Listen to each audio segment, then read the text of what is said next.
Assalamualaikum warahmatullahi wabarakatuh.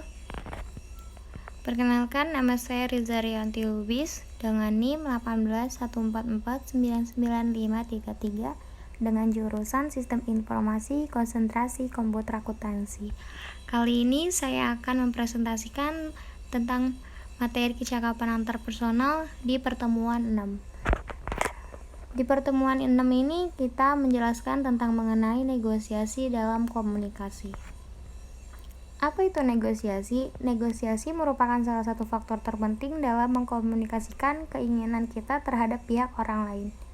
Keinginan yang telah kita susun rapi dalam suatu proyek, kegiatan atau program yang akan dilaksanakan, baik itu pada skala kecil maupun besar.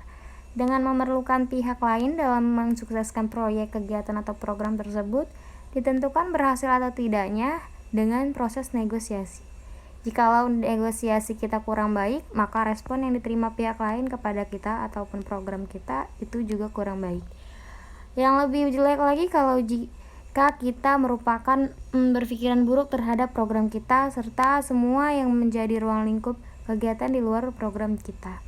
Para pengusaha besar di Amerika menempatkan negara negosiasi pada tingkat pertama. Mereka berani membayar mahal kepada karyawannya yang dapat bernegosiasi dengan baik. Karena begitu pentingnya negosiasi, maka kita sebaiknya mencoba menerapkan negosiasi ini menjadi faktor terpenting dalam setiap kegiatan, serta mengkonsentrasikan selain dari itu diperlukan kesiapan dan langkah-langkah awal untuk menjadi negosiator yang baik. Definisi komunikasi yang diambil dari berbagai referensi. 1. Komunikasi mengacu kepada tindakan oleh satu orang atau lebih yang mengirim dan menerima pesan yang terdistorsi oleh gangguan, terjadi dalam suatu konteks tertentu, mempunyai pengaruh tertentu dan ada kesempatan untuk melakukan umpan balik. Yang kedua, komunikasi adalah aktivitas menyampaikan apa yang ada di pikiran, konsep yang kita miliki, dan keinginan yang ingin kita sampaikan kepada orang lain. Yang ketiga yaitu komunikasi adalah seni mempengaruhi orang lain untuk memperoleh apa yang kita inginkan. Dan yang keempat, komunikasi adalah informasi atau interchange, yakni pertukaran informasi yang dapat dilangsungkan melalui berbagai media interface atau RID. Selanjutnya ada jenis-jenis komunikasi. Yang pertama, komunikasi dengan diri sendiri atau intrapribadi. Ini diperlukan oleh setiap individu terutama dalam hal pengevaluasian terhadap ucapan, tingkah laku kita ataupun progres atau kemajuan hidup kita. Selain dari itu juga komunikasi intrapribadi berfungsi sebagai psikiater jiwa kita, baik itu dalam menyampaikan diri kita, meyakinkan kepercayaan diri kita ataupun dalam hal pertimbangan putusan. Yang kedua yaitu komunikasi antar pribadi. Komunikasi antar suatu individu dengan satu individu yang lainnya dalam berinteraksi dengan orang lain, dari suami ke istri dan sebaliknya, dari teman ke teman, untuk membina hubungan dan memeliharanya. Yang ketiga adalah komunikasi satu individu dengan kumpulan individu, komunikasi antar yang lainnya, baik yang berupa sebuah pikir yang kolektif ataupun sebuah karakter budaya kelompok satu dengan kelompok lainnya, misalnya komunikasi budaya. Bentuk komunikasi. Di bawah ini adalah bentuk-bentuk komunikasi yang ada. Yang pertama ada visible communication atau komunikasi yang terlihat oleh mata dan terdengar oleh panca indera. Selanjutnya ada invisible communication, komunikasi yang hanya bisa dirasakan oleh jiwa kita. Di sini ada beberapa jenis dari visible communication, yaitu komunikasi verbal. Apa sih komunikasi verbal? Yaitu komunikasi dengan menggunakan kata-kata atau dengan secara lisan. Sedangkan komunikasi nonverbal adalah dengan menggunakan gerak tubuh seperti menggerakkan tangan, menganggukkan kepala. Selanjutnya ada komunikasi efektif, komunikasi dengan menempatkan ketepatan kepada orang lain untuk jelas, paham serta tujuan dengan sumber komunikasi pada yang utama. Sehingga rumus komunikasi efektif adalah R sebagai penerima dan S atau S sebagai pengirim.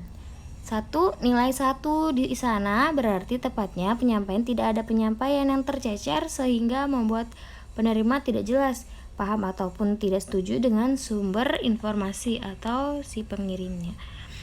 Perlu kita pahami bahwa dalam berkomunikasi tingkat keefektifan berbeda-beda dan memang sukar untuk mendapatkan komunikasi efektif yang 100%. Paling sedikitnya 1% kita menggunakan daerah toleran komunikasi yang masih bisa dimaklumi, tetapi hindarilah daerah komunikasi tidak efektif yang menyebabkan membaur informasi sehingga penerima tidak bisa paham dengan apa yang dikatakan pengirim. Daerah bukan komunikasi adalah daerah di mana tidak adanya tersambungnya informasi. Selanjutnya ada negosiasi. Negosiasi adalah proses tawar-menawar dengan jalan berunding untuk memberi atau menerima guna mencapai kesepakatan antar pihak yang satu dengan pihak lainnya. Bentuk negosiasi yaitu ada negosiasi secara langsung dan negosiasi tidak langsung. Negosiasi secara langsung artinya berhadapan langsung dengan kita, sedangkan negosiasi tidak langsung misalnya dengan melalui telepon. Bisa melalui telepon, messenger, pesan, atau yang lainnya.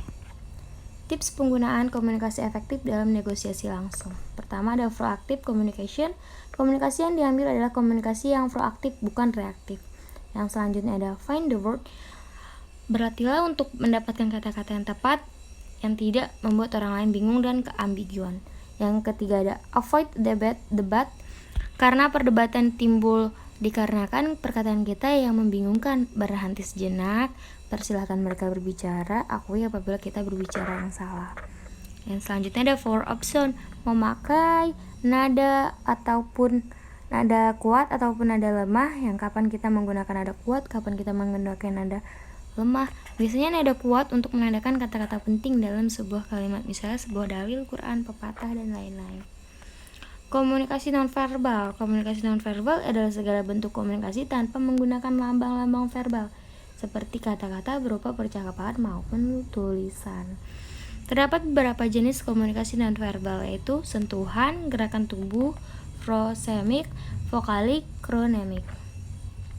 Tips nonverbal ketika berkomunikasi dalam negosiasi, yaitu berperilaku hangat, menatap matanya secara langsung dengan lembut, segar, bukan tajam, bukan kepada lawan jenis kecuali yang dinegosiasikan di forum. Sentuhlah tangannya ataupun pahanya, itu yang untuk sejenis ya. Lalu senyum, wajah riang, membuat suasana wajah lucu, duduk tepat di depannya, jangan melihat apapun kecuali seluruh yang ada di hadapan lawan bicara, dan ekspresif. 3 tahapan penting dalam bernegosiasi. Menurut Cass, ada 3 tahapan penting dalam bernegosiasi, yaitu tahapan perencanaan, tahapan implementasi, dan tahap peninjauan. Tahapan perencanaan yaitu sebelum negosiasi, tahapan implementasi adalah tahapan selama negosiasi, dan tahap peninjau adalah setelah negosiasi. Tahap perencanaan